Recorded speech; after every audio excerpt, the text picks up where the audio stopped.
नमस्कार, मी प्रतीक्षा. डीएनए मराठीमध्ये आपलं स्वागत. धीरज परदेशी हत्या प्रकरणात आतापर्यंत 8 आरोपींना अटक करण्यात आली असून काही आरोपी हैदराबादला पळून गेले होते. मात्र पोलिसांनी त्यांचाही शोध घेत अटक केली आहे. त्यामुळे या प्रकरणाचा तपास योग्य पद्धतीने सुरू असल्याचं अहिल्यानगरचे पालकमंत्री तथा जलसंपदा मंत्री राधाकृष्ण विखे पाटील यांनी सांगितलं. पोलिसांचं मनोबल वाढवण्याची गरज असून राजकारणी म्हणून आपण पोलिसांच्या मागे खंबीरपणे उभं राहिलं पाहिजे, अशी भूमिका विखे पाटील यांनी मांडली. धीरज परदेशी हत्या प्रकरणातील सर्व आरोपींवर पोलिसांकडून 100% कठोर कारवाई केली जाईल, असंही त्यांनी स्पष्ट केलं. आमदार संग्राम जगताप यांनी या प्रकरणासंदर्भात घेतलेली पत्रकार परिषद आपण पाहिली असून त्यांच्या मनात नेमक्या कोणत्या शंका आहेत याबाबत त्यांच्याशी चर्चा करणार असल्याचं विखे पाटील यांनी सांगितलं.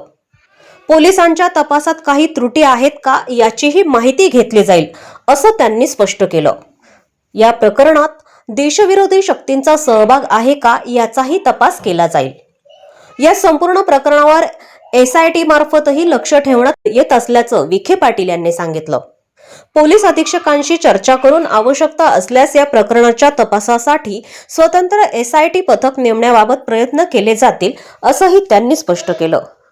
पोलिसांचं मनोबल हे वाढलंच पाहिजे आणि ते वाढवण्याचं त्यांच्या पाठीमागे खंबीरपणे उभं राहण्याचं काम आम्ही लोकप्रतिनिधींनीच केलं पाहिजे. आता या नगरच्या दुर्दैव घटनेमध्ये जे काही समोर आरोप होत आहेत, मला वाटतं संपूर्ण आरोपी तातडीवर पकडले गेलेत, काही हैदराबादला फरार झाले होते, तिकडनं धरून आणलेत. 100% कठोर कारवाई विभाग करतोय त्याच्यावर.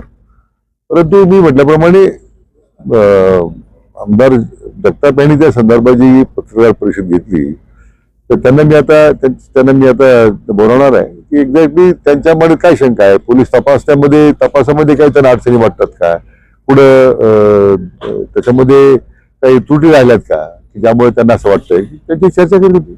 ते असं आहे की देश विघटन शक्ती जी आहे किंवा त्याच्यामध्ये धोरणांमध्ये जरी काही संबंध असला अशा शक्तींचा तर त्याच्यावर कारवाई होणारच आहे. आवश्यकता वाटेल ती माननीय जिल्हा पोलीस प्रमुखांशी चर्चा करून तशी शिफारस आपण शासनाला करू, SIT नेमणूक करू.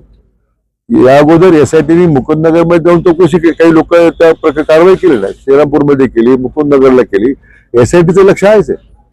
प्रतिनिधी मुंतजीर शेख, डीएनए मराठी, अहिल्यानगर.